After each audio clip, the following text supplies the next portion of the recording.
আসসালামু আলাইকুম। আমি শাহিল আরেফিন নুরিহান। আমি ক্লাস চতুর্থতে পড়ি।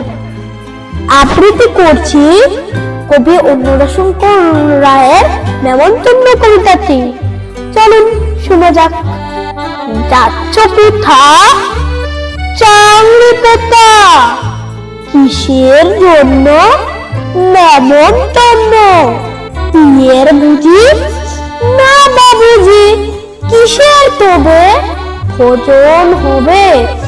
শুধু ভোজন? প্রসাদ ভোজন। কেমন প্রসাদ? চ খেতে স্বাদ। কি খেতে চাও? ছানার পোলাও, ইচ্ছে কি আর সরপুরি আর। আহ কি আয়েশ, বাপরে পায়েস, এই কেবলই ক্ষীর কদলি।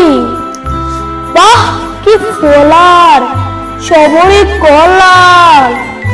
এবার থামো, ফজলে আমো, আমিও যাই